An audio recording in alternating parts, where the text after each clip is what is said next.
ಇಂದು ನಾವು doctor M Ramanna Shetty English medium ಶಾಲೆಯಿಂದ PTA president ಹಾಗೂ PTA ಮೆಂಬರ್ಸ್, ನಮ್ಮ ಶಾಲೆಯ ಮಕ್ಕಳು ಹಾಗೂ ಪ್ರಾಂಶುಪಾಲರು ಹಾಗೂ ನಮ್ಮ ಶಿಕ್ಷಕರೊಂದಿಗೆ ನಾವಿಲ್ಲಿ ಈ ಎಲ್ಡರ್ಲಿ ಹೋಮ್ ಫಾರ್ ಎಲ್ಡರ್ಲಿ ಅವರಿಗೆ ದವಸ ಧಾನ್ಯ, ಅಕ್ಕಿ, ತರಕಾರಿಗಳನ್ನು ದಾನ ಮಾಡಲು ಬಂದಿದ್ದೇವೆ. ನಾವು ಇಲ್ಲಿ ಬರಲು ಉದ್ದೇಶವೇನೆಂದರೆ ನಮ್ಮ ನಾವು ಮಾತ್ರ ತಿನ್ನುವುದಲ್ಲ, ನಾವು ಎಲ್ಲರಿಗೂ ಕೂಡ ಹಂಚಿ ತಿನ್ನುವಂಥವರಾಗಿರಬೇಕು.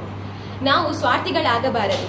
ನಾವು ಎಲ್ಲರಿಗೂ ಹಂಚಿ ಪಾಲು ಮಾಡಿ ತಿನ್ನುವುದರಿಂದ ನಮಗೆ ದೇವರು ಒಳ್ಳೆಯದು ಮಾಡ್ತಾರೆ ಹಾಗೂ ಅವರ ಆಶೀರ್ವಾದ ಸದಾಕಾಲ ನಮ್ಮ ಮೇಲೆ ಇರುತ್ತದೆ. ನಮ್ಮ ಅಪ್ಪ ಅಮ್ಮನವರನ್ನು ನಾವು ಚೆನ್ನಾಗಿ ನೋಡಿಕೊಳ್ಳಬೇಕು. ಆದರೆ ಜಗತ್ತಲ್ಲಿ ಎಲ್ಲರೂ ಒಂದೇ ಥರ ಇರುವುದಿಲ್ಲ. ಕೆಲವರು ಎಂಥವರು ಅಂತ ನಮಗೆ ಗೊತ್ತಿರ್ತದೆ.